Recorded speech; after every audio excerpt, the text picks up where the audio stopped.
Here is the story of Mary Spencer. She was born in Waterloo, Iowa. Her family migrated to Iowa from Ohio. In our interview, Mrs. Spencer describes some of the racism that her family experienced while living in Mount Pleasant, Iowa. Despite the racism, she tells how the women in her family pressed on and obtained teaching degrees from the local college. Also, they lived in a coal mining town called Buxton. Buxton was unique for having a large African American population. It existed from 1900 to approximately 1925. Her family made Waterloo their home in the late 1920s, where Mrs. Spencer grew up and retired as a teacher at Logan Middle School. When and where were you born? I was born in Waterloo, Iowa.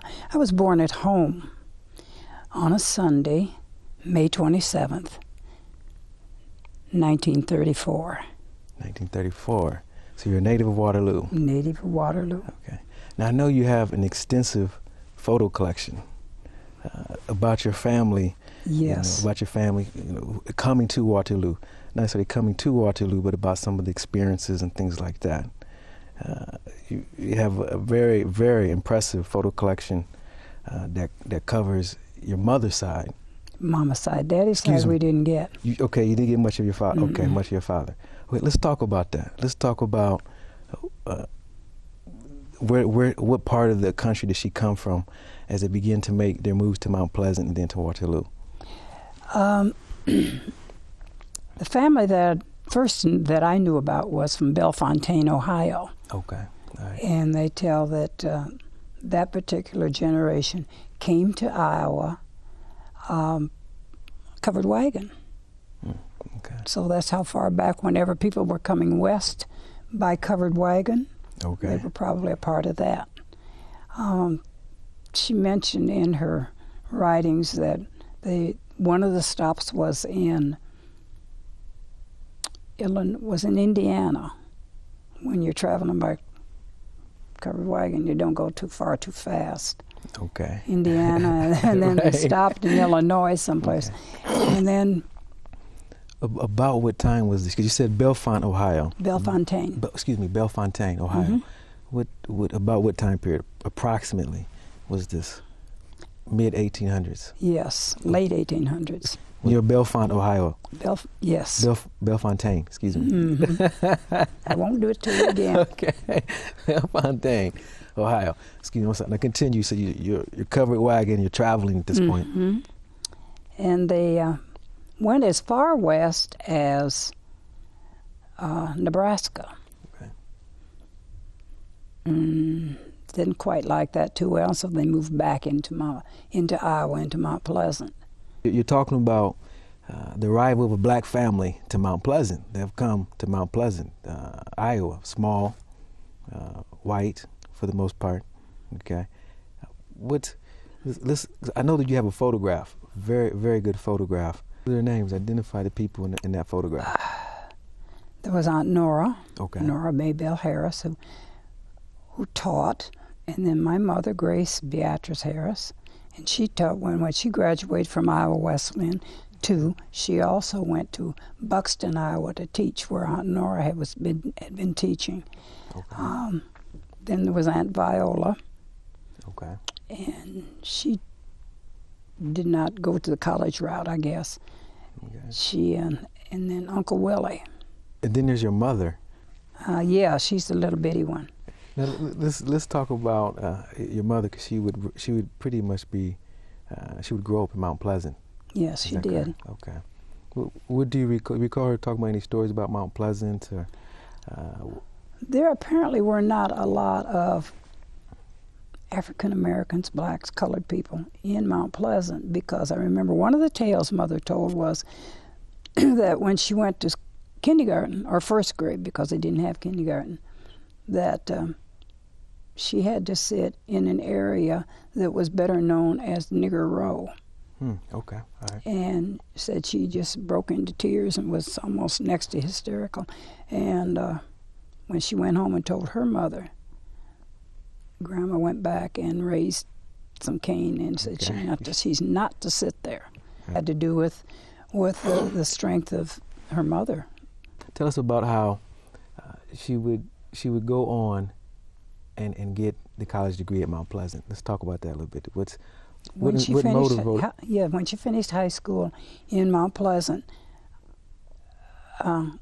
both she and her sister attended Iowa Wesleyan and graduated from there.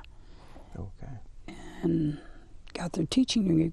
Most black women in those days, that was the only type of occupation that was reasonably open and available to them, that they could feel like they were doing something worthwhile with the education they'd received. So you come from a family of educators? Yes. Okay, you come from a family of education. Educators. They felt was the key out of being looked down on as a Negro. Most Negroes or black people were not educated, nor did they even think that they had the aspiration to want to be that way. And our family has always had that, generations back. Well, I know your mother has taught at a number of schools during her time as an educator. Let's talk about her teaching experiences as far as Buxton, her going to Buxton and teaching there. Let's talk a little bit about that. She said a lot of times they were, the children, she would have the very first beginning, which would be first grade. And some of them were like 8, 9, 10. Okay. Because the parents would, they were kind of reluctant to send them to school because they needed them to be working. Okay. Even whatever little thing that they could do that would help. Let's talk a little bit about Buxton and what you know about Buxton, because we know it's a very unique town. When we look at the history of Iowa, yes, and we talk about black folks. Do you recall her talking about any stories? I guess just the idea that there were only like two different people there. There were the black people. Okay. All right. And then the other, and they lived in a certain area. Okay. Okay. And the white people who were the Swedes had lived in an area they called Swedetown. And then I guess there was a downtown area where they because Daddy ran the YMCA there. Ah, okay. All right. Okay. Yeah, so. And so you said there's a so you have black folks, you have the black population, then you have in Buxton. Then you have the white population, which is made up of Swedes for the most part. Swedetown. So how did they interact, or did they interact? Only probably when they came to town, to the grocery stores or to the whatever places they had where you could purchase things. Okay. All right. And as far as what I can generally remember, I think even the YMCA there was African American. Ah, okay. Your dad worked there. He worked there. Now this is my understanding. This is where they would meet, at least. I mean, but this is where they would meet, is in Buxton. Okay. If it wasn't in church, it would be at the Y. Do you know why your father left Buxton? And why the mines petered out. Okay. All right. And he left from there, and where did Daddy go? I think he went first to Cedar Rapids. Okay. And didn't find anything that suited him, and he had some other friends that had moved to Waterloo from Buxton, and so then he moved up to Waterloo, and that's where he stayed. What would he do in Waterloo? Where would he? His first job was at a hotel. Okay. And whatever they did that black people could do in a hotel, that's what he did. Hotel Ellis, which is no longer downtown, downtown Waterloo. And then after a while, he went to work at Rass. Okay, he's at Rath. He's at Rath Packing. 1925, they get married. What was she doing in Waterloo? Housewife. Housewife. Okay, all right. That was traditional in those days. You get married, you were a housewife. And so now you're here in Waterloo. Now, what is your mother doing in the way of any social organizations in Waterloo? Yes. Is she involved anything? She's active in the church. Okay, all right. And they also formed a what was known a women's group, a social improvement club, because she felt like, women should get together and keep themselves intellectually alert. This social organization that your mother is a part of, did she start this organization? She and a couple of other ladies, a couple yes. other ladies start this. This is very progressive for the time period. Mm-hmm. One of the things they did was that they eventually got some money and gave scholarships. Okay. For those students that wanted to go on to college. And if they didn't have the money to give to them, they at least encouraged them, to get out and get their education and go on through. Also, I know you said, you mentioned she was part of the church. I know you have a nice photograph in your collection of her standing with the pastor and a group of members from the church. Oh, yes, and she's holding the baby. The baby was Melvin, so that would have been 1927. Okay, all right.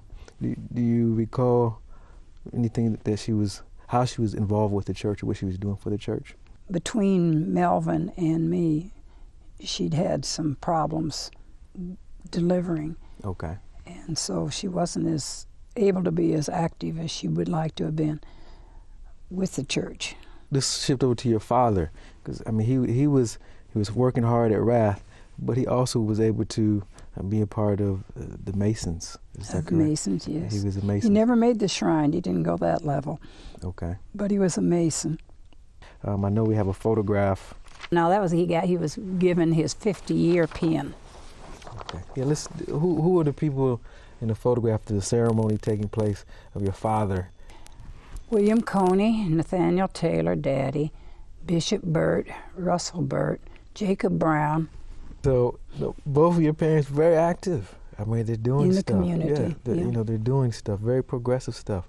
Let's talk a little bit about yourself, okay, and how your mother inspired you, because we know that you're an educator. You yourself are a teacher. Okay. Let's start a little bit about, where did you go to school at? Where did you go to school at when you got to Waterloo? From there, I went out to Francis Grout. Okay. Went to grade school there, and the junior high was downtown, where City Hall is now. Okay, all right. And from there, I went to East High. Okay. And graduated in 1952. Got married the day after I graduated. Uh-huh. And the stipulation from my mother was that, yeah, you can go ahead and get married, but you got to go to school. That fall, I came to, of all the places, best known as Iowa State Teachers College. And then you would go on to graduate. I didn't get to go very long because Jolene came along. Okay, there we go. All right. Beginning okay. of the children, and we had the 5 of them in 7 years. Mm-hmm. And so then I got involved with the kids and their activities and did basically the same thing my mother did. It was like, only I was active and able to get out and back them up and be with them wherever they were. So I followed them around every place they were into and went back and came up here to school and graduated. Tell me about that day. What was it like? All the sacrifices that you made to raise your children. Just joy. And then here you are, the cap and gown. Just joy. Okay, all right. Yeah, just joy. And then what was the reaction of your children and your grandchildren? Your grandma walks across the stage, mother walks across the stage. What was I used reaction? to laugh when I'd come up to the graduation ceremonies of UNI, and parents would be yelling and whistling and screaming. Mm-hmm. And as I got mine, I looked up and I could hear my kids doing it. And I thought, oh, no, I thought you were more sophisticated than that. But Mary E. Spencer. They were all very supportive. The oldest girl sent funds to help keep things going. Encouragement from all sides. That's great. Now you've done it. You're across the stage now. The teaching experiences. Where would you teach at? What? I did student teaching at West High and at Logan. Okay. And the principal at Logan, Don Duggan. Okay. He said, "You got a job." Mm-hmm. Just that way, just that quick. Mm-hmm. Mm-hmm. You have a job. What did you find rewarding yourself as an educator? What did you find rewarding about teaching? To be able to motivate students and encourage them, and that education was not just a requirement that was placed on them, but a necessity for them to get ahead in life. If they wanted to be anything or go any place or do anything or have any money in their pockets, they needed an education. What would you say to this generation of teachers, as far as what advice would you give them, being in the classroom, got the degree, and now you're out and you're on the outside looking in because you went through the process and you're done? What advice would you give, one piece of advice that you would give to future educators? Don't give up. Okay. Sometimes you can get a student you think that's just absolutely not going to do anything, any kind of which way, not going to account for anything, but always encourage your students. Not just in the classroom activities and their education, but for them to look beyond that and what this will do for them. This is their foundation for the lifestyle. Well, thank you. Thank you very much for sharing your story with you, for telling us about your photo collection, a marvelous photo collection. And I know that your mother will be very proud of you. So I know that your family obviously is very proud of you. I hope so. And I'm proud of you, and congratulations for everything that you have accomplished. Thank you. It's been a privilege and an honor speaking with you.